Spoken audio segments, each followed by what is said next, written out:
Welcome back to the Capes and Tights podcast right here on capesandtights.com. I'm your host, Justin Soderberg. Once again, this episode is brought to you by our friends over at Galactic Comics and Collectibles at galacticcomicsandcollectibles.com. We welcome back writer David M. Booher to the podcast for, I believe, the fourth time, but the first time in a long time, to discuss his story in EC Comics Shiver SuspenStories from Oni Press, as well as his Kickstarter that launched on November 17th and got funded this morning as we're recording this episode for Malloch the Damned #1. So check that out over on Kickstarter. But David talked about a ton of things on here, including surviving the fire that happened earlier this year in California, in comics, and so much more. So check this episode out. Before you do, find us on Facebook, Instagram, Twitter, Blue Sky, Threads, all those places. You can rate, review, subscribe on Apple, Spotify, or wherever you find your podcasts. You can also find us over on YouTube. And as always, check us out at capesandtights.com for so much more. This is David M. Booher on the podcast right here on Capes and Tights. Enjoy, everyone.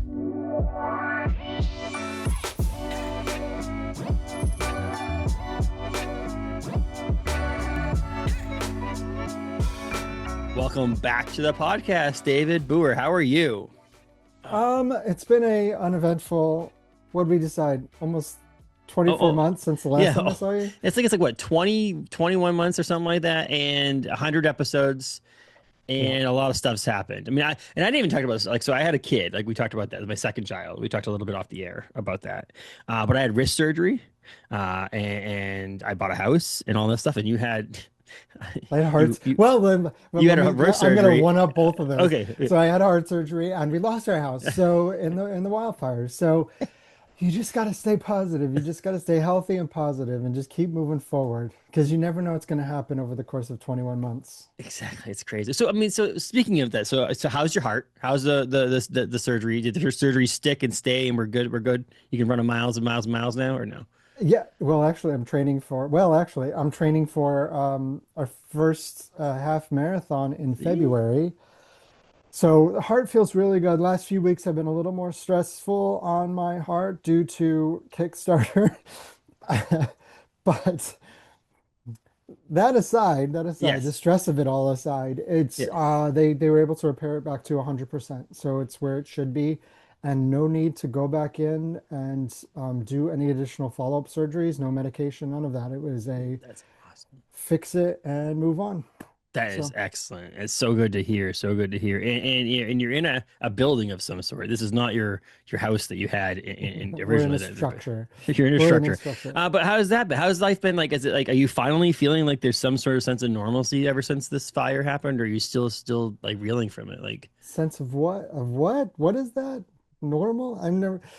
So it's really, it's interesting. I don't want to, we try to stay as positive as possible.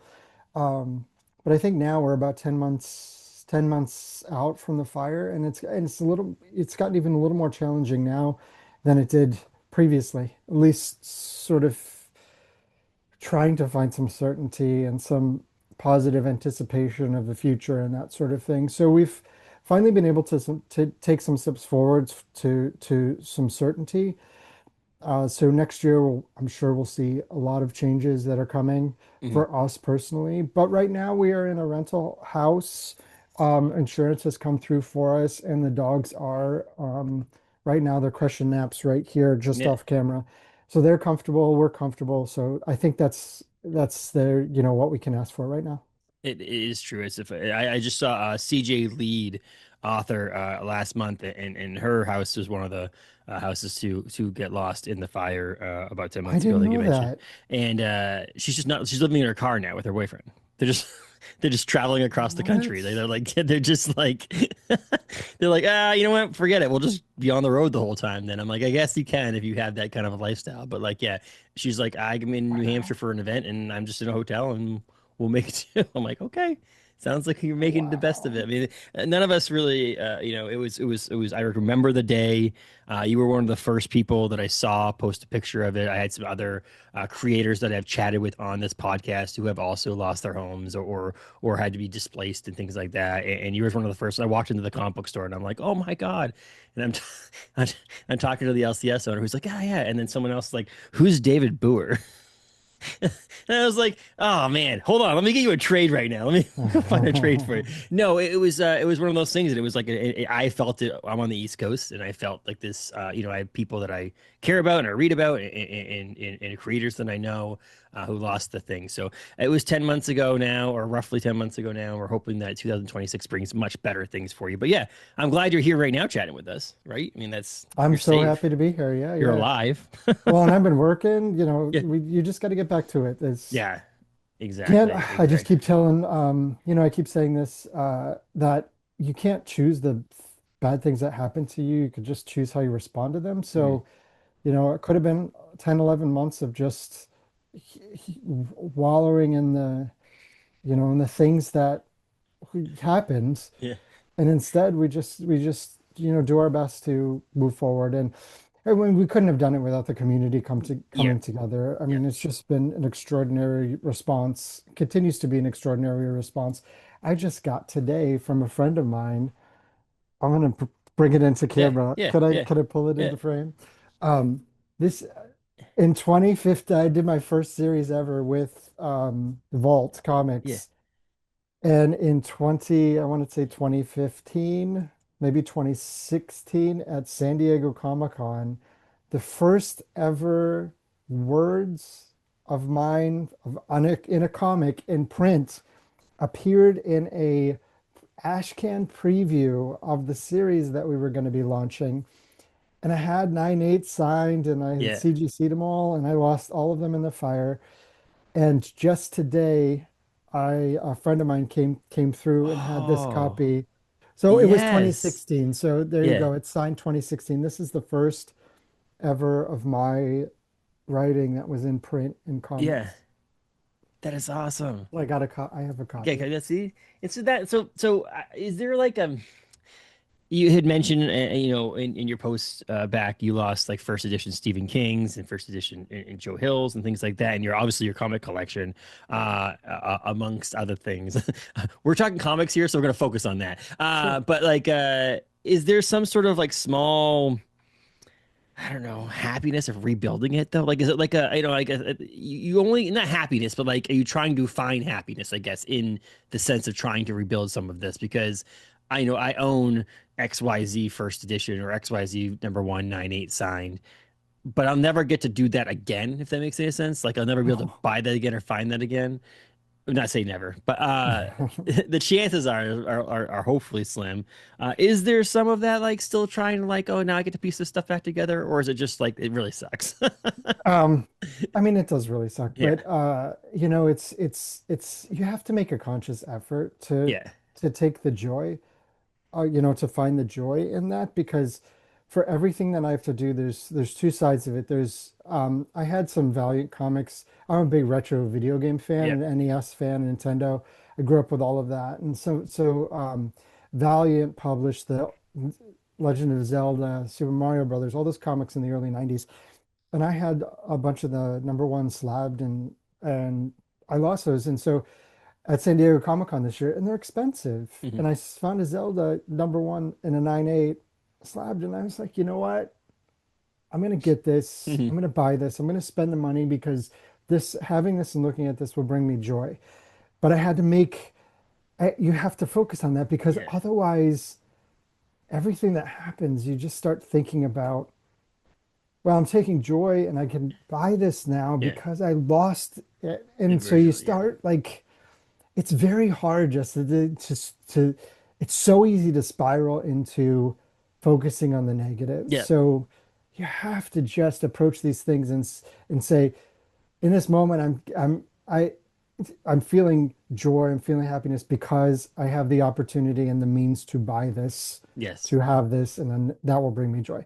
It, So I guess that's the answer is well, to be opening this conscious of it. box this person mailing you this comic book, say, and seeing this, the joy. I mean, this person, you're a friend of yours, probably had joy in sending it to you or giving it to you. Like the idea that there's, Absolutely, she did. yeah. And so there's this joy to that aspect of like seeing that again and opening again. Oh my gosh. I mean, half the comics in my collection, if they were to fall off the back of my house and never see again, I probably would not care as much because I read them, I enjoyed them. I don't really need it. It's the special stuff that I would really, the stuff that's behind me and things like that, that I would Mhm. probably have to do with. And there's a lot of things like and I don't want to continue on about this fire stuff, but like there's a lot of stuff. I have a whole wall here and a whole thing of signed comics from guests from the podcast.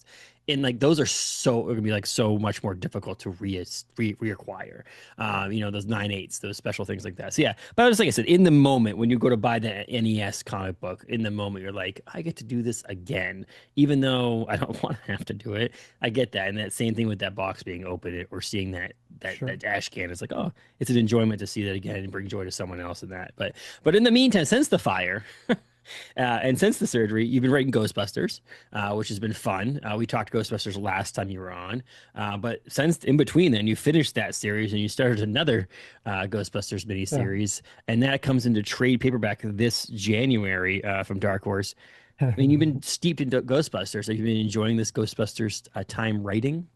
I have I'm just gonna pull I'm gonna Yes. pull a bunch of stuff from off screen.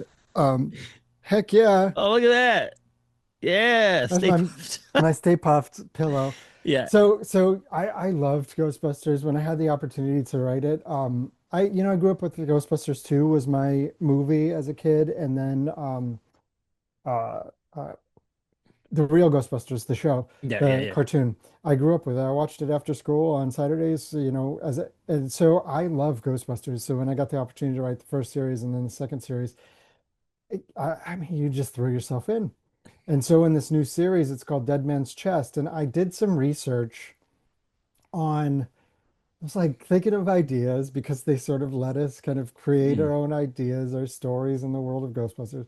And I Googled Manhattan ghost stories because I was like, that's kind of cool. And I found out that Captain Kidd, the notorious pirate, he owned a house on Wall Street where he lived with his family. And by all accounts, he was an upstanding citizen and he was not this notorious pirate that we all know from history. And I dig into it and I find that historians are split between whether or not he was a pirate or if he was framed by the British Crown and hung for piracy because they wanted him out of the way. hmm And I thought, you know what? If that happened to me and I stewed for 100, 250 years about being wrongfully executed, I would be mad if I came back.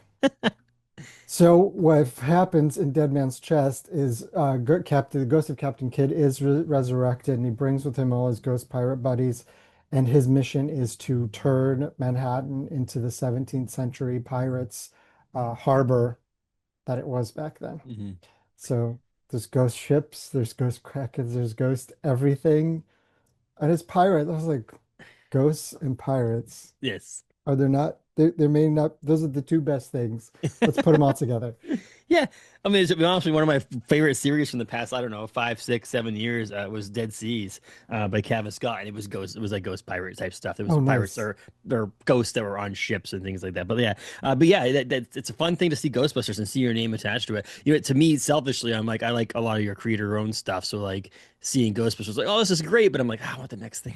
I want the next David creation, the true 100% from the ground up creation on that, and Be we're careful getting what you that. wish for. Yeah, we're getting that. We're gonna get to that here in a second. But it was cool. I always, like I said, we talked about it 100 episodes ago about being able to touch someone else's property like that. That it's really, you know, it's a safe place. Like people like they don't want you to mess with it too much. And I think that with the creation of the films, like we talked about, I think 100 episodes ago, was that they did such a good job of bringing us back to the original films with this gap and this bridge to reboot slash remake slash whatever.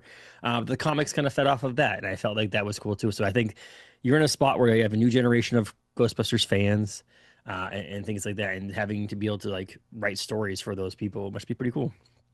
It's fantastic. And the biggest challenge is you can learn how the characters and their backstories and personality quirks and what they look like. But really like getting their voices down and getting the tone down. Like, what are these two like? Uh, when Phoebe gets in a Yeah. room, what's the jokes? Yeah. What's Phoebe and Gary? Yeah. Like, what are they going to say to each other? What jokes are they going to use against each other in these moments? And there's this great opening sequence that's really funny. I'm so glad they let me do it in Dead Man's Chest, where they are fighting the sculptor, who is a ghost of a sculptor who's inhabiting this modern, it's kind of like the Guggenheim, but not the Mm. Guggenheim. And he has brought all these different modern art pieces to life.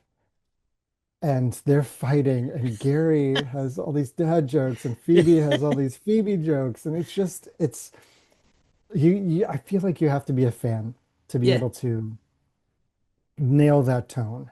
Mm. And that's what was fun for me because I was such a fan and I love their voices. I love their personalities. So to get to do this, and craft a story around that it was fantastic. It's fantastic. I hope to do more. I've got more ideas. I've got Mm. some fun. I kind of want to, my new thing is I want to bring in some of the villains, the ghouls from Yeah. the real Ghostbusters, the cartoon. And that'd be fun. You have the ability to do, some fun things and touch on a property that again you grew up watching. Even though you're a fan of Ghostbusters 2, we've gone into that. We've figured that out. You like that movie. Vigo. I'm a Vigo stan, 100%. Exactly. No, it's pretty funny, and actually, it's kind of funny. I think was McKenna Grace, who plays Phoebe in the movies, who's obviously the likeness of the character that becomes into the comic books. I want to say it was funny because I feel like she was like the daughter on like Designated Survivor or something like some sort of TV show that I watched. It was like the president's daughter, and I always I always go back to the fact that she's like fighting ghosts now, even though she was like the first daughter of the United States. And I was like trying to like, okay, this is different TV, this is different properties, this is different everything. But I always do that whenever I like because the comic is drawn for Phoebe's likeness, which is basically the movie character Sure, in a of sense. course. Yeah, So yeah, yeah. so I'm always like, okay, the president got out of the office and now she's fighting ghosts. It's crazy. I This is mean, her amazing. parents are so busy that why not? Why Yeah. can't the first daughter be a also Ghostbuster? Whatever, right? It is what it is. No, but like, see, I see Ghostbusters, and then so when I reached out to you originally, I haven't talked to you in a while. I was like, oh, I want to talk to you, and then I was like, hey, I want to record, and then I said, hey, I can't record because my son's sick, and, and so we had to move it. But no, I wanted to talk to you about this EC Comics suspense stories, Shiver Shiver. SuspenStories, which is amazing because I'm guessing as a fan of comics and a fan of horror and things like that, that you actually, you're a fan of EC Comics as a whole. But they have this holiday anthology. They have anthologies, but they have this holiday one called Shiver Suspense Stories. And last year they had one. This year they're having one. And you got lucky enough to be partnered with Lucas Kettner. First of all, Lucas is phenomenal artist, like one of my favorite artists out there right now. But um, for this anthology. So because it's holidays, it's right around that time. How did this come to be? How did you get into the fact that you get to write this story for this anthology? So actually, it was just actually, I'm going to do that so many times. Well, actually, Um, uh, so last week, I want to say last week or maybe the week before, it was announced that Oni is publishing a middle grade spooky graphic novel series that I created called Tales of Lake Erie, Erie. That's about three 12-year-old kids who live in this town that's on the coast of Lake Erie in Ohio, where all this weird stuff happens. And they call themselves, I don't know how much I can reveal, but they call themselves weirdologists. And none of the adults in town believe that there's anything strange going on. So it lands on them to sort of investigate everything. So mm. it's inspired by Goonies, uh, Encyclopedia Brown, if you remember Yo, Encyclopedia yeah, yeah, Brown. yeah, I yeah, loved Encyclopedia Brown. yeah. Scooby-Doo, and then my childhood growing up in the towns right along Lake Erie in Ohio. So it's like an adventure in your own backyard, middle grade series. It's really fun. Sarah Turner is the artist on it, and you might know Sarah Turner if you have kids who are Yeah. middle grade. The Click series, Hmm. it's very popular. So Oni is publishing that. So I've been working with them on that, and I know that they have EC. So I've been like I've been tugging on. Sierra Hahn is the the head of editorial, Yeah. and Hunter's publisher. And so I've been tugging at their shirt sleeves, going, "I want to do EC. I want to Yeah. do EC." And so I pitched some ideas, and the EC folks responded to this one story called Red Season, and it's set in 1987 in a mall on Christmas Eve, where we have a mall Santa, a very typical mall Santa that you envision back then, who maybe is drinking too much to pass the time, and the Hmm. kids sort of progressively get more creeped out by him, and he gets increasingly annoyed. Uh, but he ends up passing out in the mall, in the shed, the elf shed, when they shut down the mall and lock it down for Christmas Eve. So he wakes up like 30 minutes before Christmas, and he looks around. He's like, "Did they really did they Just lock me in this mall from Christmas Eve?" And he's like, "It's going to be a Merry Christmas yeah. after all." And so, of course, in true 80s fashion, we cut to immediately to the montage of hijinks. Um, but then he finds out that he has, through his actions, landed on the naughty list. Hmm. And so it becomes, I'm not going to say anything more Yes. about it, Yes. except Lucas is so incredible on this as an artist that Yes. I sent over the script. And once Lucas got it, we started getting back layouts. It's clear to me that Lucas, I don't know any of Lucas's bio details, but Yeah. if Lucas did not grow up in the malls in the 80s like I did, it would be remarkable because he actually put in all the Easter eggs. Yes. I threw in a couple Easter eggs, but then he took the rest of them. He's like, well, he's gonna walk through the mall. Yeah. He's gonna pass these stores. So you have stores in there that are not exactly what they were, but you Yeah. know what we're talking about. Well, I love how you said it was 1987. And I was like, well, you can't really base a mall story in 2025 because, like, not everybody knows what this. Like, my mall in Bangor, Maine, is like three churches, two theaters, a shoe store, a Hot Topic, Ah, and like a bunch of empty stores. Like, it's just there's like three anchor stores, Dick's Sporting Goods, a furniture store, and the Sears, which is empty because the Sears closed, and then there's like a leaking roof, and they're like, we're not gonna do anything about it, so they just like sealed it off. And so like, and there's a horror story right there, I guess. But like, yeah, saying it's based in a different time frame is probably more accurate because no one goes to the mall to see Santa anymore. that's so funny that as you were saying that, I hadn't heard the word Sears said out loud for a long time. And I was thinking about, I'm like, what if it's a shut down department store and it's called Sears, but it's because the like hell has taken over and it's a portal to hell. Yeah. And Sears actually means like Yes. burn, like sear. Yes. Yeah. That's what There it you go. means now. That's what we're here for, people. Just accept it. No, it's just Um, it's funny because we actually it's funny at this mall. So the comic convention, I run a comic single day comic book convention, but I also work with a pop oh, culture expo kind of convention where they have very little comic book stuff, but it's more like celebrities and things like that. And in the process of going from the big arena we had that had bad management to this is like right around the pandemic time to they're back at the arena because there's different management. But there was a time in the middle there they needed a place to go, and the mall, which was 90% empty, was like, come to the mall. So they ended up like using like old large department stores as like, okay, this is celebrity room one, celebrity room two, and so on and so forth. And then the walkway or the hallway part was like where all the vendors were. So like it was kind of funny. But like there were celebrities pulling up to it being like, this isn't an abandoned old mall. It was like, but then once they got in there, they were like, this is actually pretty cool. Like this they were is like that vibes. This that is used to be Build-A-Bear vibes. and that over there, Yeah. like all this other stuff. And it was kind of funny. And I'm like, oh, this would have been great to be like, at that time I was like Dead Mall was being put up by Adam Caesar should have been there because it was in a mall. I'm like, all this stuff should have been great for a mall series, but no, it's Now I'm malls are thinking just about crazy. San Diego Comic-Con just being in the world's biggest mall. It's like we have all these convention centers, but why Yes. not just a fully empty mall and that's it. That's how it I mean, I would be there Yeah. immediately. But each store could be like a different, like, okay, Oni Press gets their own storefront and like all this. Instead of having it like we a booth, you actually walk into an old store. Dude, Eh, that's freaking great because then So, I think publishers would lean into that. Like you yes. could actually create your own sign. Yeah.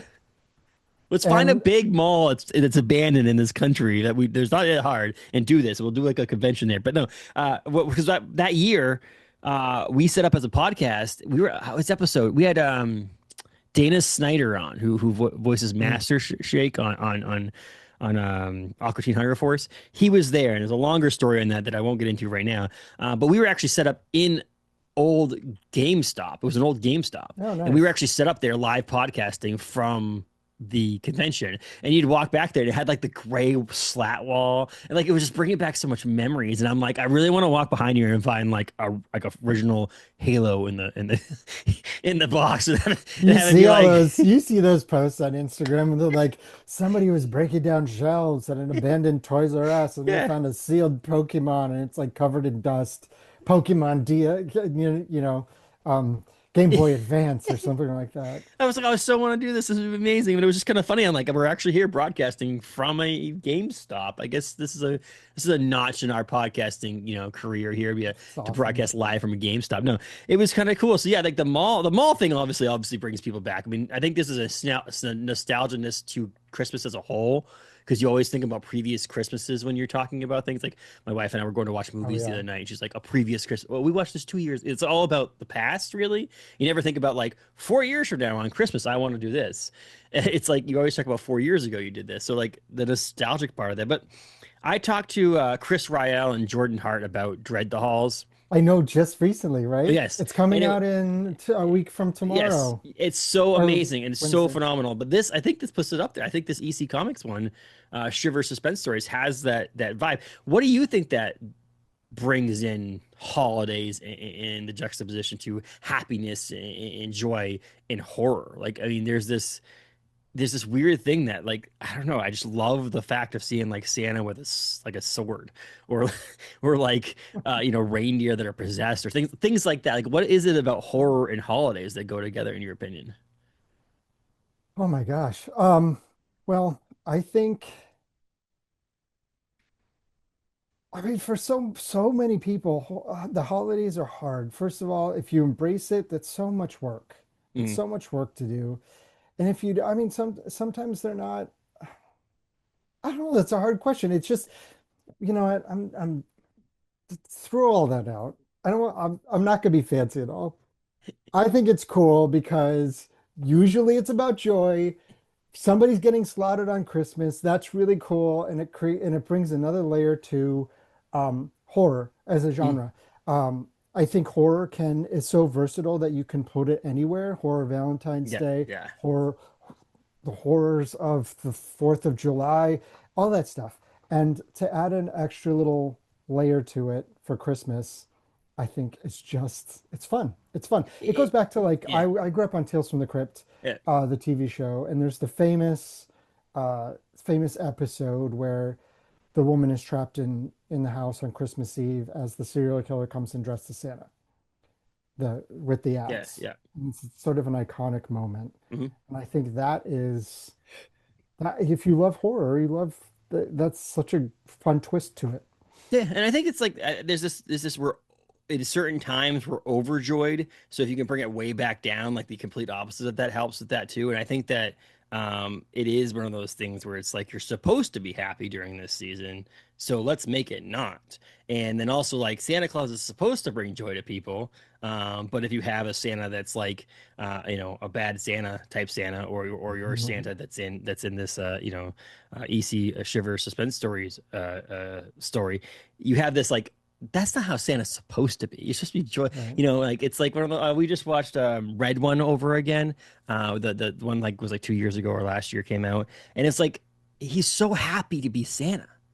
But then if you watch like Fat Man with Mel Gibson, it's like he gets shot at and things like that. It's like it's just so much fun to see what you're expecting tilted on its head. And I think that's why I like that Hard Eyes Oh that yeah, came the out last year. Like Valentine's. it's like a Yeah, Valentine's Day horror was like the idea that like, we're supposed to be happy on Valentine's Day, but then there's a guy like killing people who were happy right. on Valentine's Day.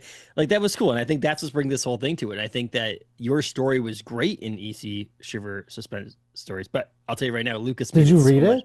it? Yeah, it made it so much better. But did I Lucas, send you the whole thing or just the bit? no, Just you the first bit? Oni Press sent it out Friday. to me. What? I don't know Yeah. anything about I got this. so they So you only know the twist. You know the twist. oh yeah. Did you see it? Did you see it Oh, coming? no. No. Good, I'm glad. I think I thought something was gonna happen, obviously. Because if you just walked into the mall and the day went around, I've been like, damn it, Right, you right, need some right. But help. the Yes, yes, because there's one direction you can go with it, yeah, and then there's another direction, and yeah, you chose the other direction yeah, to go with it. I'm just going to be curious if people reading it, if you're not spoiled, if that's going to be a surprise, readers are going to be yeah. like, oh, okay. And do you feel like it's hard to write comics in that many pages? Like I a love story? it. Really? Honestly, I love it because one, it's it keeps work, like it Yeah. keeps story. It allows me to keep writing stories that are then get out there. But I mean, 10 that they gave me 10 pages. Hmm. I asked for the extra. I was going to do 8, and they gave me, and I asked for 10 because I wanted to do those mirrored. Yeah. Um, the pull the so the preview is out there. So the first Polaroid Yeah. pit Page. like pin-up Yeah. page. Yeah. I wanted to do that, and they let me, but I wanted to mirror them, so they let me have a couple more pages. But I love it because it's something that I can do fairly quickly. Yeah. Okay. Yeah. So I've done several in anthologies that are crowdfunded, like Mm. Kickstarter anthologies. I'm hoping to do more of these horror, but gotta, finding the right niche for it. Yes. Yes. Yes. It's a. I just thought it's like I don't know. Sometimes I'm like I'm a big single issue person, but then like I get to the end of a single, like I just read Malloch the Damned, and I'm like, God, I want the next one now. Like it's like one of those things where like if it was me writing that, I'd be like, I want to just tell the whole freaking story right now. I don't want this whole serialized thing, and then take that and truncate it even more by making it half Oh, that sure. size or smaller. I can just be like the same thing, and it's like. However, I have seen a lot of these things with Hello Darkness and the Tales from the Cat, all the different EC Comics ones that they are starting to think about spinning off some of these stories into Mhm. other things. And so you are seeing full 5 issue miniseries that are spun out of their 10, 8-ish, 8 episode, 8 page, even shorter story that's in these anthologies. So it would be, I would read a longer version of your story in next Christmas if you were to put that out The too. sequel, The sequel, 1988. yes, 1988, The the next, reporter standing in front of the mall that's been closed because of the carnage. like, oh, what the heck? One year It's in. ago. One And year now we're having ago. a holiday Comic Con at this mall. Right? There you go. Um, We figured it out. No, it's fun, and I think it's that but I these things. Go ahead. yeah. I was gonna say, but I don't know if those spin-offs are um by design. Mhm. If I haven't talked to them about this, so I don't know if those series that spun off are let's do a little short in the anthology knowing that we're going to spin off, or if the short comes in the anthology and then the response to it or something like that, they look at it and they go, you know what? That would be a good Yeah. to go farther. I personally do not want to. I would love to have a spin-off, but I want the spin-off to be organic. So if it's Yeah. something, if it's an idea that like if for some reason we spin off this red Yeah. season Yeah. Yeah. Yeah. to a longer series, I want it to be because readers really loved it and they come back to me and like, let's do a longer thing. Yeah. Rather than having something in the wings, putting it in Yes. there.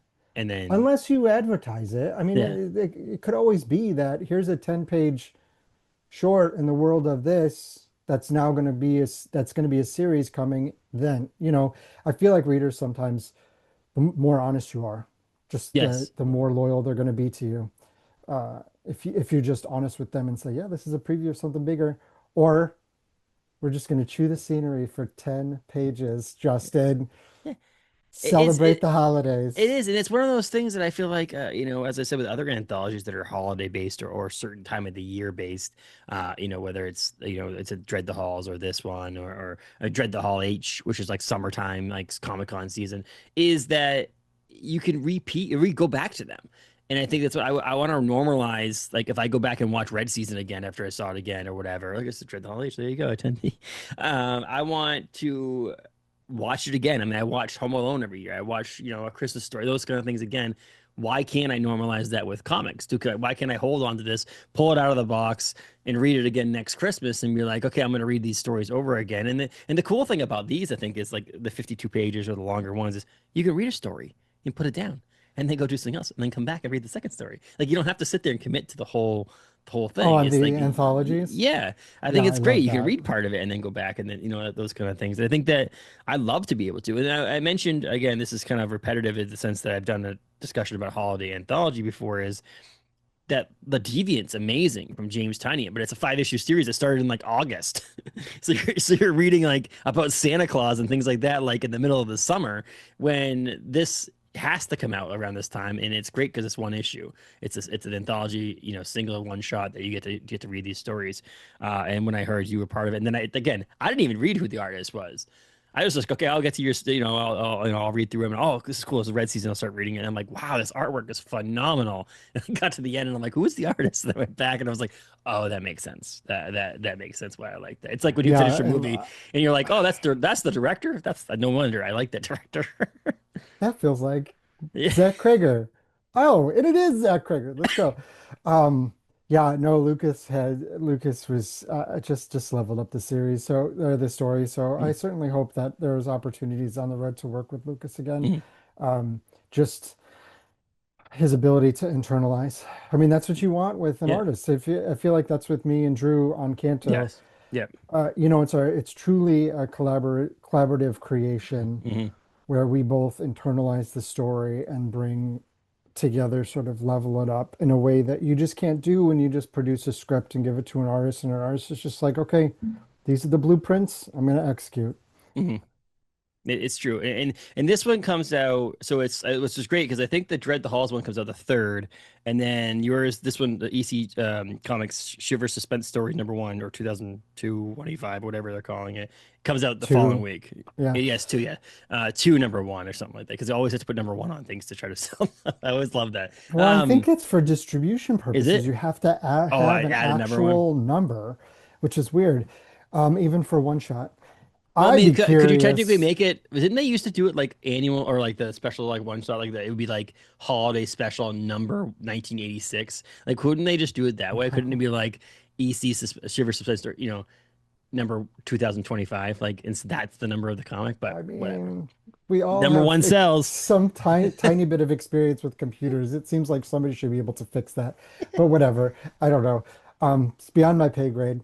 I am interested because, like you said, Dread the Halls is coming on Yeah, December 3rd, and then Shiver Suspense Stories is coming on December 10th. yeah, I'm sure Hello Darkness has some sort of yeah. They holiday do. anthology, so there's a lot of them. But and It's not on the I've same week. It's the week after. It's the 20. I think it's the the 24th. 17th Well, I or think it's theirs the is the Christmas 24th, Eve. honestly. I think it's Christmas Eve. And it's because Tyler Crook is coming on to talk about that one.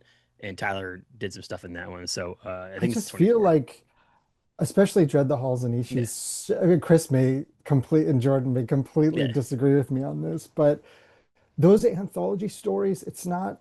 I know everybody stretches their Yeah. dollars everywhere, but I feel like if you vibe with EC, you'll vibe with Dread the Halls. If you Yeah. vibe with Oh, Dread yeah. the Halls, you'll vibe with EC. And so having them both come out on the same day actually Yeah. means you. I think we would get readers just to buy both of them. Yeah. So hopefully we have the returners Yeah. on the 10th. Hopefully those folks who are looking forward to the 10th come to the on the Yeah. 3rd Yeah. for Dread the Halls. I don't think it's competitive. I think No, no, no. I think it's it's great, and I think actually it's nice in the sense that sometimes it's nice to have it on the same day. But if like those people who are weekly price conscientious, like they're like, oh, I could spend the $5, $6, $7, $8 on this one this week, and then next week I could do the next one no, and that's wait. Then true. I'm sure there's one coming out on the 17th that I'm just not thinking about. But I know the Hello Darkness #17, which is the holiday themed one, is on the 24th, and they can spend the money on that one. So it's nice for those people who are like spreading their costs out can pick up Dread the Halls, read that while they wait for this one, and so on and so forth, Sure. which is cool. And the different, there's also differences between them. Like this one, EC, the Shiver Suspense Stories and the Hello Darkness are a bunch of different people.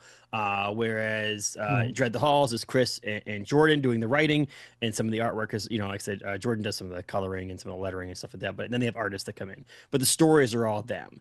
And so like there is a different feel to all of them, but they're all horror anthologies that if you like horror and you like the idea of a horror during the holidays, then you're gonna like them all. Like this is It's not like literally describing yeah, or subscribing to Shudder. yeah, It is. And it's If you're better, a honestly. It's horror better than fan, that I know, because but it's I just if put you're a horror fan, together. yes, you're not gonna. Every year I put together 10 horror holiday films. I didn't do it last year because I forgot, honestly. But now this is my third out of the 4 years that I've done it, and I'm getting to like the dregs of the list of holiday. I'm like, okay, these are horror holiday movies, but I can't promise that they're good. Okay, so here you go.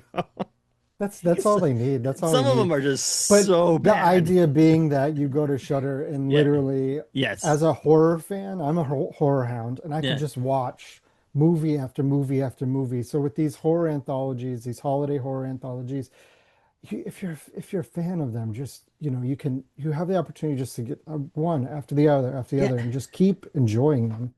And it is good for your wallet in the sense that you're not committed to having to buy 4 or 5 months of these things. Like you can commit to the one Dread the Halls one EC Comics version of it or whatever, or Shiver Suspense Right. Stories, and then whatever it is. And that's what's kind of cool too is that they're you're buying a thing and getting quote unquote a complete story, whether it's complete small short stories or a longer story, but like you're getting that you're finished. When you read Red Season, you're done. You don't have to worry about waiting till next week or next month or You're anything like that. done. You're done and you're committed Well, to it. it's So true, and that's such a bane of our existence as comics creators and publishers, is that drop off of yep. issue 2 and issue 3, and just trying to get folks to come back with these one shots, especially these anthologies. It's such a low commitment, Yes. and So we had an idea in the comic book store the other day is to do like issue 1 is like the end of the story in order to get to like or like issues 1 and you do issues 1, 3, and 5 are like in order, and then 2 and 4 are like the end of the well, story. you But you had could, so you you buy them all. I So you're love forcing that. someone to buy them all to actually get to the story because you're buying the last issue Well, first. Like right, not and first, but then like but you you buy issue 1 is the first part of the story, issue 2 is the last one, and then you get them in order. So you're like you're forced to buy the last issue. Well, so what's intriguing about that to me is that when you're writing film, you can start with Yeah. the climactic moment. Like I love the idea of a number one being the climax of the story, and it's so, can I swear on this Yes. podcast? It's so batshit crazy what happens that at the end you're like, it's the voiceover. Yes. So you're probably wondering how we got here. Yeah. You know what I mean? But that's the cliffhanger, is how I had this so I haven't read it in a very long time, but there's this book by Kurt Vonnegut called Cat's Cradle. And there's something in Cat's Cradle called Ice 9, and it is a chemical composition of water that if it touches, it's a molecule that if it touches water, it will reconstitute the molecular structure of water, to make the freezing point temperature higher. Hmm. So imagine 32 degrees Fahrenheit is the freezing point of water. If call it ice 1. Hmm. And ice 2 is 40 degrees, ice 3. And so ice 9, you get to room temperature. You get to the temperature outside, and that's when water freezes, which means water on the earth will not be liquid anymore. Yeah. It would just always exist as a solid. And I mean, this is just the way my brain works. But I'm like, what if you opened a movie where you establish it immediately that the one drop that's falling into the water is going to change the composition of all water on the planet, like in Cat's Cradle. And then that does that. And then you cut to like 2 hours before, and you go through real time, 2 hours, how they got to that point of Point. where the Yeah. world's going to be destroyed by that one drop falling. And I thought you could do that You as you could. say that, Yeah. I mean, I would buy it. Maybe I should try it now. He's like, I guess then you get pissed people off like, screw this series. I'm not buying this series. But no, I think it's Oh, kind of I I don't. think I it's think you just write mixing it it in a up. way Yeah. that people will be Yeah. like, "What in the ever love and F?" And then you could do the issue number one, Hmm. like the first part of the story as issue 2, and then you just sort of fill in the gaps. Um, I don't know. You'd have I to feel have like that would help with execution. issue 2, whether or not you still get issues 3, 4 sales or not. But I think it was issues 1 and 2 might do well. But I feel like that's a weird way of doing it. I think that thinking about outside the box is a way to get this comics like the upkeep on these things and trying things out and doing it Yeah. backward, doing the life of Chuck kind of way of telling a story in that sense. Like Yeah. it might help in that sense. But yeah, these anthologies are pretty easy though, because they're like you buy it, you read it, you're done, you move on to the next thing. You don't have to commit to anything longer. Most of them are 52 to 72 pages, so they're tend to be heftier and tend to be more money. But that doesn't mean that. But you get the price you're paying is because it's no more pages. It's not just because it's more expensive. So you are Right. getting more story usually, or stories, I should say, for an anthology when you pay more for it. But yeah, it's easy because people are in this world of like trade waiting and buying trades and doing all these things and not wanting to have to do month to month. And so Right. anthologies are just perfect for that. Well, yeah, and I think there's more bang for your buck Yeah. because when you're paying $4.99 for a single issue, I I, I support that because Mm. that's the model right now. But if you're paying $6.99, $8.99, and you're getting double that, it Yeah. just feels like it's something. It feels more substantial. Yes, exactly. But we mentioned the art in Lucas Kettner's art in your story, Red Season in Shiver Suspense Stories, which is out December 10th from EC Comics slash Oni Press. The art is also a key part of Malloch the Damned, which is phenomenal. And it was kind of funny because you kind of teased me. You're like, I'm launching this. The pre-launch page is here, and I'm like, well, what is it? And I'm like, gosh, I want to know more. And then you finally you stepped up to the plate and you sent me the actual issue. And I fulfilled my yes, responsibilities on this side of the is podcast. damn man, like you keep doing this. Like I am a big fan of your writing. I'm a big fan of things, but like I think there's a huge thing when there's certain people's writing, like yourself, it gets paired with a specific artist that works so well together. And I think that it looks like you guys had fun making this too. This is not just like, oh, let's Well, get a book written and things like let that. It me looks like you tell guys you. created this. This is Let me amazing. let me Yes, art go ahead. explain you. Let me Yes. Winston explain you. Winston Gambro is the artist on Malik the Dam and Mm, helped co-create it. And if you look at this is the main cover, and you can see that like the skulls and yeah. Mo Malik himself, it's all painted. Mhm. But then you've got this Steamboat Willie reject here in Malady. You've got Jessica Rabbit, you want to be here, and Mrs. Vetu Sosa, and you've got this steampunk beach ball in Egan. If you look really close, it's he's an architect in Yes. hell, and so it's all It's blueprints. blueprints. Yeah. Um, I think Winston is so unbelievably talented. And the fact that I could throw at him all those different styles and he just is like, oh, you mean like this? And he creates Melody, who's the cutest little thing. She looks like that because in hell, she she lived on the level of hell where they torture all the pedophiles and child molesters and all the people who are evil to children. And she just is endlessly amused by the idea that she looks like she's an extra from Steamboat Willie Yeah. and she's like ripping these sinners apart. She just loves that. Um, so, and it's the same idea that each character, the style is inspired by why Hmm. they, who they are in hell. So the premise of Malloch the Damned, is that Mo Malloch is this noir, rye, whiskey drinking detective who's on Earth investigating supernatural crimes. And he's on Earth because he was thrown out of hell. And the reason he was thrown out of hell is his dad is Satan. So he's the son of the devil. And he came out to his dad as gay. And of all the horrible depravity that exists in hell, Hell. apparently being queer was It's the worst. And so his dad yeeted him out of hell. Think about what he's done. Malady, Egan, they get swept up in the backdraft as Mo Malik is flying out. He's coming out of hell, it turns out.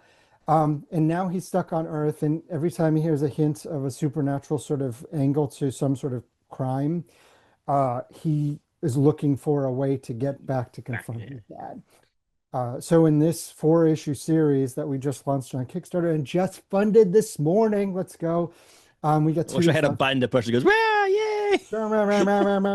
Um, in this four issues, there is a quadruple murder suicide committed by, it's in the opening sequence, so Mm. committed by a, by all accounts, upstanding minister in Alabama, and it's got demonic fingerprints all Oh, over it. So Mo goes there with his buddies and is going to start investigating what's going on here and maybe find a way back to finally have that conversation with his father that he couldn't have before.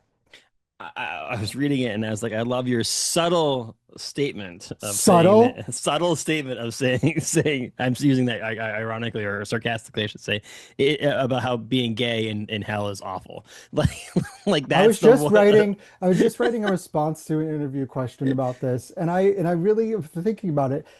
The reason that this series exists is because I cannot personally fathom any parent whose child comes out and the Yeah. parents like, get out of my house. Yes, I I know. cannot. I I never. cannot understand that. I cannot, like, you've raised this kid for probably close to 2 decades, and suddenly this is the deal breaker. It just does not compute for me. And so, as I thought about it, I thought, Justin, what is the most absurd way to put an exclamation point on it? And it's if the devil threw out his son For for being coming gay. out. It's Like, we'll there's people embrace who you are if you willing. murder, Yeah, there's but people more willing to stand by their son because they committed murder, and it's obvious that that person did it, than they would be if that person said I'm gay, and then like that kind of thing. You're more apt to you took someone else's life, and you're more apt to be accepted by your family more than that. Then that's a so yeah. He could have murdered people in hell, and the devil would have kept him by his side. yeah, you could torture. I mean, he loves the torture. Hmm. But there are a lot of beyond that send up Yeah, and that yeah. obvious sort of, poking the bear on that respect. There's a lot of emotional layers here that we're gonna unpack for him. It's fun. It's funny. He's wry. Hmm. His companions are kind of pains in the asses, but um, there's a lot. There's a lot of emotional.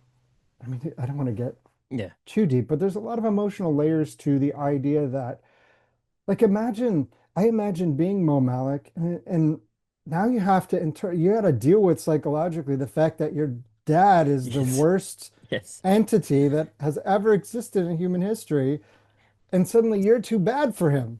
Like, he can't deal with you because you're too bad. And so it's like, what level of rejection do you have to Hmm. deal Hmm.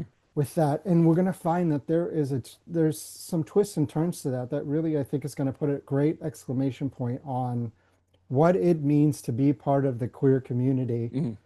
and have to deal with those kind of things. And that's why I love this series, and I love that I think it looks beautiful. I think it's coming out great. People seem to be jumping on board, and I just I'm glad that it's going to be out in the world because it feels like it's something that will live Hmm. out there as people continue to discover it. In Kickstarter. So it's with Lifeline Comics, their imprint Deathline Comics, which Yeah. is I'm guessing more horror. So I'm not a big. I don't know what Lifeline Comics is. Can you? What is that? I'm not. I want to. So I they don't want to have feel stupid, actually, but that's okay. It's Phil Falco and Kat okay. Kalamia Hmm. and Michelle Abinader, who's a very good friend of mine. She is the editor of the Deathline line of comics. Hmm. So Lifeline has launched many different series. Most of them are queer focused Okay. series on Kickstarter, and I think they just got hit the benchmark of cumulatively over $1 million raised for all their. So they've been doing a lot of really good stuff, and Deathline was launched to be more of a horror centric. And Malik is, I feel like it is just it's left of mainstream. Mm. So it's left of mainstream comics. So this felt like the perfect place to launch it and get it out into the world. And the reception has been great. Like I said, we've been today is our first full week. Mm. We just completed our first full week and we just funded this morning for this issue one. There'll be 4 issues. So folks will get notified if you go to Kickstarter and you back it. And Mm. then you'll be notified of issue 2, 3, and Two 4. and yeah, and so on and so forth. But yeah, so yeah, you mentioned a little bit like how stressful it is. I mean, so getting a comic You mean my week of made. 1,000 days? Yes. I mean, getting a comic made is stressful in general, and we know this. We've talked about this. We've talked about creators and so on and so forth. When, like, say your book ends up at Boom or whatever, and they make the comic and so on and so forth, your stress is then is people going to buy it after it's made? You know what I mean? Like, you got to create it, but like it's going to the shelves now. You're stressed about issue 2 and so on and so forth. But like this Mhm. is like this comic could not have been made technically, right? I mean, there's a possibility if people didn't side with you or want to do this, Oh, sure. and you didn't get funded, it would have been a possibility of this not even being all the work would have been not for nothing because you would have eventually figured a way to probably release it. But is it gratifying now that it's funded that people actually want to read this comic from you? Yes, the relief from the Yes. stress of having it going. I'll be honest, we put our heads together and we were pretty confident based on Mm-hmm. everything that we would, I mean, we set 11,000 was the funding goal, and we felt good that we would be able to get there. But there's always the risk that it just, you know, Yeah. it lands like a lead balloon. Um, and it feels great. It feels great. I can't thank folks enough for jumping on board. Um, I think it's if creators, writers, artists, whatever in comics are listening to this, I think Kickstarter feels like a necess I think now maybe not necessary, but an important component Mm-hmm. to a holistic approach to how you make comics. Because like you said, there are some series. I have series coming out with Dark Horse, Oni.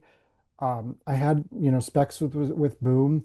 There's different uncertainties with those, but if you can build a body of work where you're taking major publisher, book publisher, Kickstarter for something that maybe doesn't fit right there, you're building audience in all these different places, and then you bring them to the different way. So the Mm-hmm. next series that I launch, I'll point people back to the Kickstarter. And if you Yeah. like this, you like Yes. this. You know what I Yeah. mean? Mm-hmm. So I love that this is a part of my whole body of work now. Mm-hmm. Is are there all four issues done? Like, are you guys done with this series, or you still have to create this after you're still working? Are you still working traditionally now? Like, obviously, this issue is, it's completed in a sense that I don't know if it's completed ready for printing, but it's completed in the sense that It's it's complete. written, it's illustrated, and things like that. But are you doing that now? Now this is done. Now you guys are going to get to work on issue two and so on and so forth. So Is we've that like been already working on okay? issue two under the assumption that we would be able to go forward. Yeah. But it's really interesting with Kickstarter. I have been told by the Kickstarter experts that unlike single issues in comic shops, where it's a monthly, Mm. you can spread out Yep. issues. So issue two will probably be sometime in the spring that we Mm. launch the campaign for it. Also, the idea is that you accumulate new readers. So issue Yes. two is going to be funding for issue two, but also we're going to have a lot of backers who will get issue one and issue two together. Yep. And then issue three comes along. So there's folks who know, the folks at Lifeline know exactly how to do this. And so Hmm. they are going to proceed. But we don't have the four issues in the can. We are working on this. I'm Okay. working on the script right now for issue two. And I really love it. I love where we're going with it. I think it's going to be an interesting twist to what we have set up. It's awesome, and I do like I said, I feel like the artwork is so amazing in the painting part of it that I felt like it would have worked with just that. Like it would have just that would have been a beautiful comic, and it would have worked. It would have done its job in that sense. But having that different medium styles in there adds that Who Framed Roger Rabbit, adds that Steamboat Willie type feel to it. Like it adds that like just level that just changes it the slightest bit that makes you go, okay, now I need to know about this. Like I feel like if I saw that cover alone and didn't like I'm a fan of yours, so that drew me in first place. But like if I just saw the cover, I'd be like, I need to know more about this comic because And of I felt that. that's how I felt Yeah. too as a comics reader. Yeah. When Winston sent this cover to me Yeah. with all these different characters on it, I just thought, you know what? This looks different from so much that's on the shelf. This looks different. I would probably pick this up going into my comic shop and Yeah. going along for the ride, knowing nothing. So we have some other covers. I want Yes. to plug them Yes. now. We have I'm a big Famous Monsters of Filmland fan. So Yes. Chris That's yeah. Anderson, the artist on American Caper, did this fantastic Hmm. cover for our Famous Monsters of Filmland issue. Trish Forstner did this tribute cover to Who Framed Yeah. Roger Rabbit. It's our Nintendo Yeah. I cover love that. I absolutely love because that. because I'm a big Nintendo fan. So this is the tribute to Who Framed Roger Rabbit, the NES game. So one of the things you'll notice is I am being punished by the heavens. You can see the sunlight Yes. right Like yeah. here Yeah. for making this comic. Um, no, in the rental house that we have now, my office is actually the closed-in finished porch Yeah. that existed. It started life as a hunting lodge in 1885 in the middle of Wow. LA. It's wild. So this is closed in, so there's windows all around. And so when you hit like a magic hour, it's just all It the, like shines in. Yeah. Like, well, my old office used to be a garage, so I got no light in that one. Now I oh have a yeah. window here. And so, like, if I don't have a curtain there, it shines right in on me too. So, yes, I It's know just the like feeling. flavor. It's Yes. flavor. And then our most popular is flops right now. Yeah. We had some medals that was a surprise drop this morning. Yeah. And they sold out like right away, which was great. Flops is wonderful. What a good dude. Hmm. I'm so glad Flops is having the moment that he's having now. Yeah. He did this for us a year ago. And we had it in the can. I actually, fun fact, before this was set up with publishers, I had all of those covers commissioned Okay. and I paid for all the art for the Yeah. first issue. I just thought this series is something that is not like I need to show. I can't Yes. just tell. I need Yeah. to show. And so we made the whole first issue, Winston and I, and here we are. It's awesome. I think that, again, you're meeting a different place with this Kickstarter stuff. I think that there's this people who are just like want to back Kickstarter because they feel like there's just more homegrownness to it. There's just more like there's no like, and obviously you have a publisher orchestrating this, but like there's no big publisher that's like saying you can do this or you can't do this kind of thing. I feel like there's this feeling of like rebelling by going to Kickstarter. Then there is it's just another avenue. I think it's one of the things. But the thing is I think that one of the benefits you have is you've created a name for yourself Sure. that helps with that too. Like I don't think it's as easy as it is. Like a week is awesome for you to get funded on this. There are Well, people I've seen people get funded in 24 hours or whatever like that. But there's also people who are like, we don't oh, talk about those people, no, Justin. but I know personally people that live in Maine who have done that where I'm like, oh, I'm going to go back to them. I'll get to it tomorrow. I'm like, God damn it. They've already funded. I can't be part of the I helped them get funded part. Yeah, I can yeah, help them, yeah. but I can't be part of that. Like I was there at the beginning. And, but there's this also these people who are scraping on day 30 of this thing. They just need $50 more or that nothing Yeah. happens. And you're trying to get people like 10 people donate $5 or one person, that kind of thing. And so now you're in this nice spot where you can like, the more, the better. So let's keep it going. Yeah. But We do have we're gonna a make it. It makes it a we're little bit those people who are waiting that maybe there's people out there that are waiting because they want to make sure it was funded before, which is weird to think about. But yeah, there are sure. people that like, I don't want to have my money just it's obviously not taken until the end of the pledge, but I don't want to commit to this thing that isn't possibly going to be made. But now they know it's going to be made, and so now they'll hopefully attack on that extra dollars to make things funding. So what Yeah. you have some stretch goals, I'm guessing. I don't know what the stretch goals they have planned. We are looking more toward there's tomorrow there's going to be announced a Black Friday special that's Hmm. going to last through it's going to be a variant cover. Um, and it's going to last from Friday to Sunday, so it's only going to be a limited window. So we're not going to limit the print run. It's just going to be whatever gets ordered in those 3 days Okay. between Friday and Sunday, which I think is great because the flops middle cover was very limited to 25, and those went Mm. right away. So I think mixing it up, I think we're going to have to talk about stretch goals Yeah. and figure out what those stretch goals are. That's the thing partnering with Lifeline, it's been great because they bring their fans, I bring my readers to this, and it's worked together where I don't have to go on Kickstarter and navigate it on my Yeah. own. I have a partner, we have a partner who knows what they're doing clearly. Um, but then if you go traditional publishing, you sort of give up you Hmm. give up all of your control. You might give up some of your rights, you might give some of the adaptation, and you give up the control. So it really comes down to are they going to devote the marketing resources Hmm. to supporting your book? Whereas on Kickstarter, it does fall a lot on me, but at least I feel more ownership because we know we Hmm. know Kickstarter is going to be successful if I put it out on my social media, if I'm pushing it. If I don't push it, then it may not be successful. But it's not like I'm waiting on a marketing arm of a major Yeah. publisher to decide, oh, this is the time to do it. Yeah. And then you get a little control of when, like I said, you mentioned issue 2, issue 3, all that stuff comes out. Let people read it and get it in their hands. So it's Kickstarter. We want people to back the Kickstarter so that you can get this, first come, first issue.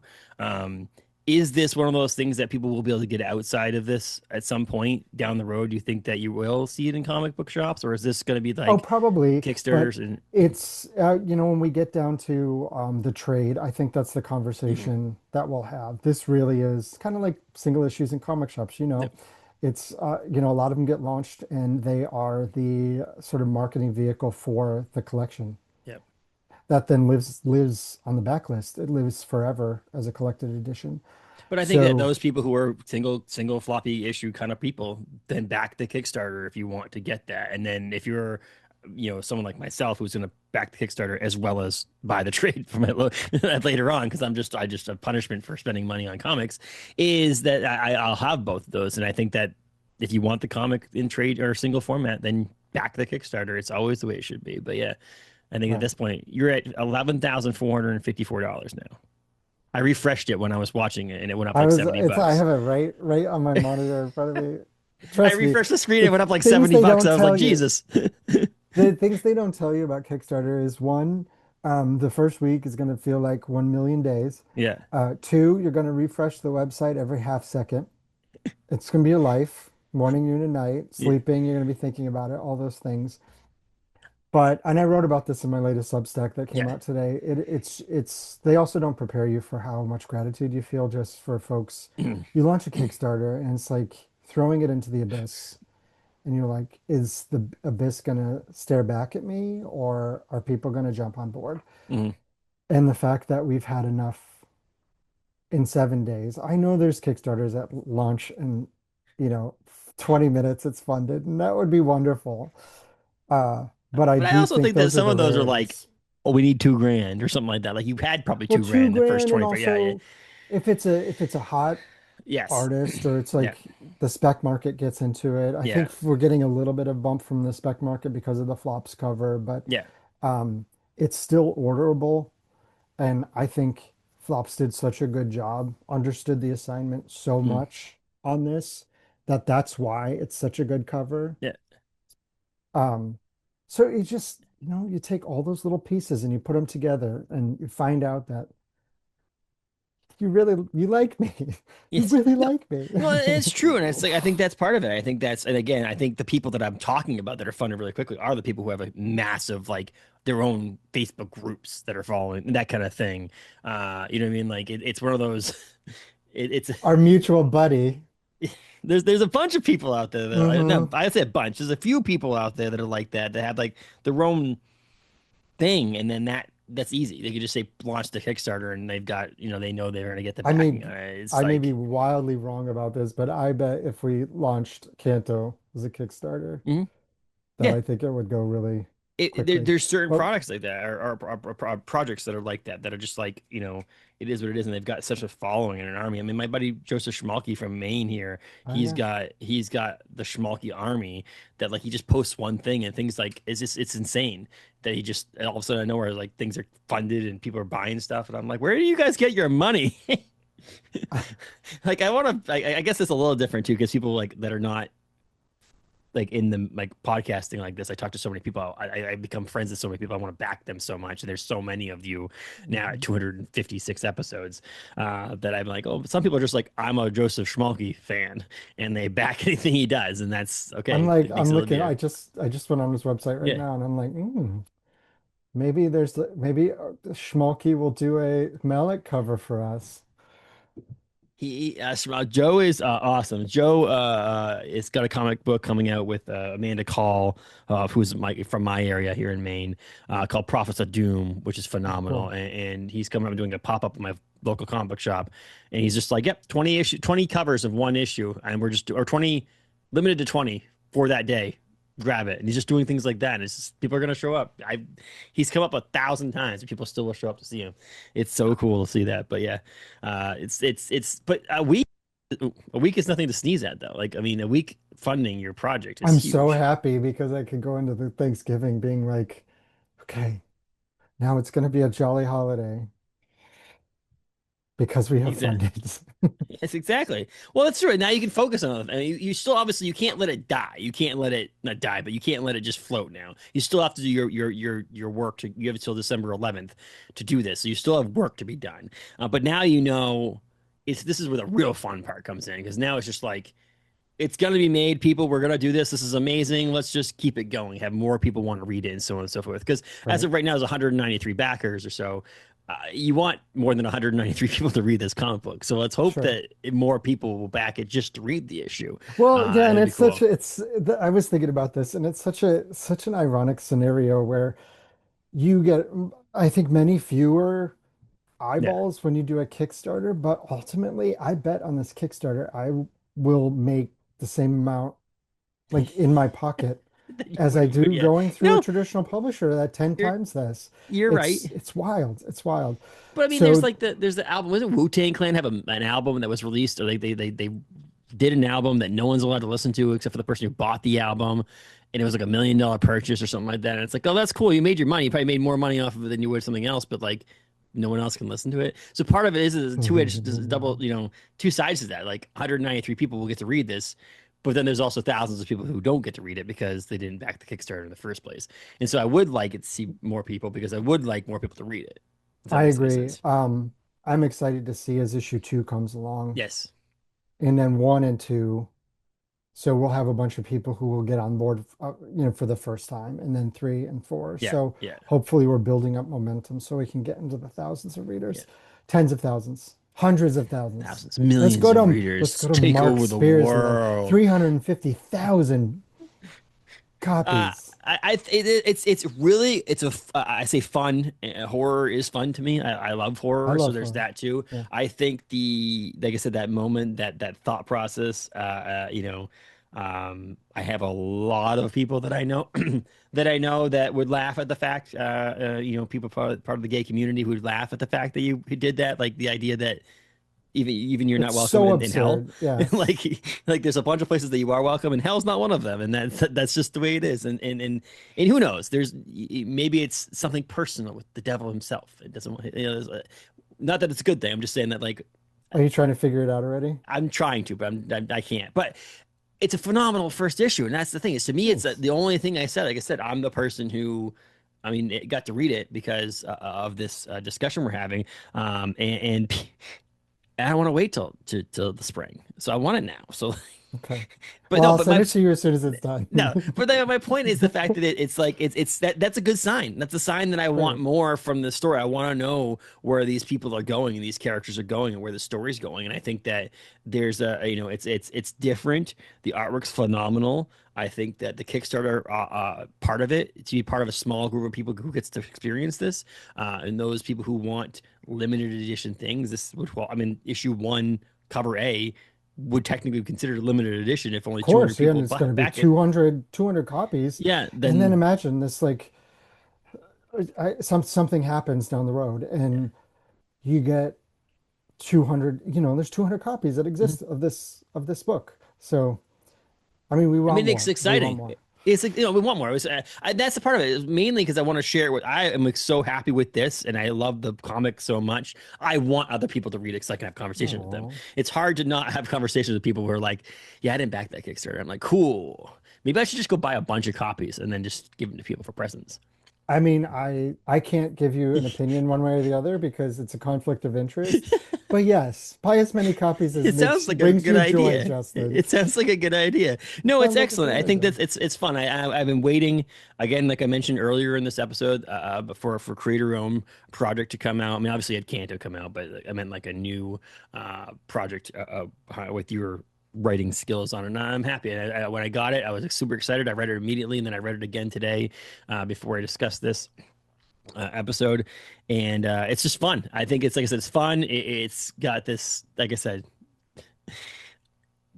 to be not be allowed in health because you're gay is it really. It's sad to say it's funny because it's not really funny because it's not. This is it's just a real world issues you're I dealing with think, here. It's just not like people in the community, I think will yeah, read that and they'll yeah, laugh immediately. They'll go, wait, and then cry. That's actually true. That's accurate. Like, oh no, this is not. That's the world we live in is not very much fun for no. But no, it's true, and I think that taking that, putting that out there, and putting that, to have people read into it and go, yeah, you're right. This is not. This is actually sad funny. Like this is funny because it's so sad that this is true. That this is probably Because what would there's an really happen. absurdity to it Yeah, all. it's an And I absurdity to it. think There's absurdity recognizing to your that. characters. I mean, you think about it, like your different style of the characters' artwork and the different the reason why they look the way they look and the way they act and so on and so forth. There's an absurdity to it. There's horror. There's excellent writing and excellent artwork. It's amazing. You should back this on Kickstarter. Is what I'm trying to say. Malloch the Damned. It will be linked in our things on Spotify and all those places. We on the website and stuff like that. But you can do it. We'll put up something else to help push it as well, and so you'll find links there. But just go to Kickstarter and type in Malloch. Actually, just go to Google and type in Malloch the Damned. It comes up as one of the But don't things. tell me if there's another Malloch out there because I don't know. I think there is Malloch, which is the Marvel character. So we tried to navigate that. But yes, go on Kickstarter, search Malloch, or you can go into any of my Mhm. my social media is plastered with this right Yeah, now because that's the nature of reality. You can go on Substack. I just started one of those. We'll be doing updates and that sort of thing. Instagram, where I'm most active. You can see where I have um, snow whited a squirrel. Am I yeah. was I didn't click. I didn't actually view the you thing. I didn't just click saw you. through? I just know. I just saw you with like a hand. The feature image is like you with a hand with a squirrel on it. And I'm just like, what is going on? We are next I'll door. view it.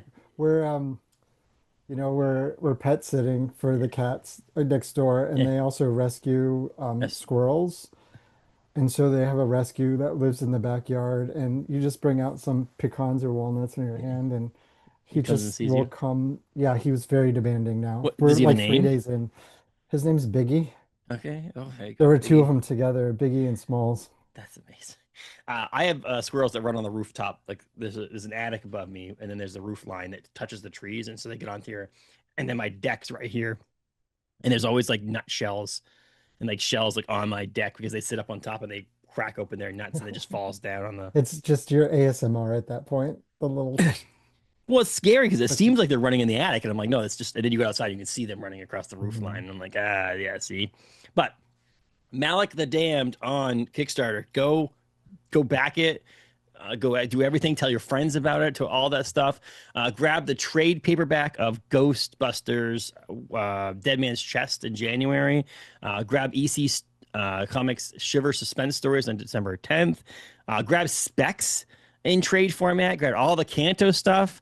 Grab Rain.